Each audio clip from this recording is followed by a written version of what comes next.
ఆంధ్రప్రదేశ్లో దారుణం జరిగింది. 8 ఏళ్ల చిన్నారిని ముగ్గురు మైనర్లు అతి దారుణంగా హత్యాచారం చేశారు. అనంతరం శవం కూడా దొరకకుండా ఎత్తిపోతల కాలువలో పడేశారు. ఈ దారుణ ఘటన జరిగి 6 రోజులవుతున్నా బాలిక మృతదేహం కనిపించలేదు. దీంతో మృతురాలి కుటుంబీకులు కన్నీరు మున్నీరవుతున్నారు. నంద్యాల జిల్లా పగిడ్యాల మండలం ముచ్చుమర్రిలో ఈ దారుణ ఘటన జరిగింది. ఇప్పుడు ఈ అంశం మీద పెద్ద ఎత్తున దుమారం రేగుతోంది.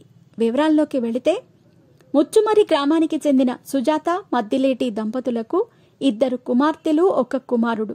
కూలీ పనులతోనే కడుపు నింపుకుంటున్నారు. 2వ కుమార్తె వాసంతి 5వ తరగతి చదువుతోంది.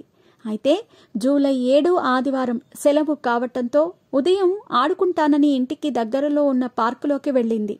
అయితే మధ్యాహ్నం దాటినా ఇంటికి రాలేదు. దీంతో తల్లిదండ్రులు పోలీసులకు ఫిర్యాదు చేశారు.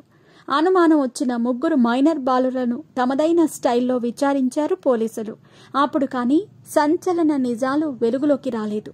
వాసంతిపై అత్యాచారం చేసి మల్యాల ఎత్తిపోతల కాలువలో పడేసినట్టు మైనర్లు అంగీకరించారు. ఇప్పుడు ఈ హత్యాచార ఘటన అందరినీ కలిచివేస్తోంది. ఈ దారుణానికి కారణమైన 3 15 ఏళ్లలోపు వారే కావటం విచారించదగ్గ విషయం. తాజాగా ఈ దారుణ ఘటనపై స్టార్ యాంకర్ రష్మి స్పందించింది.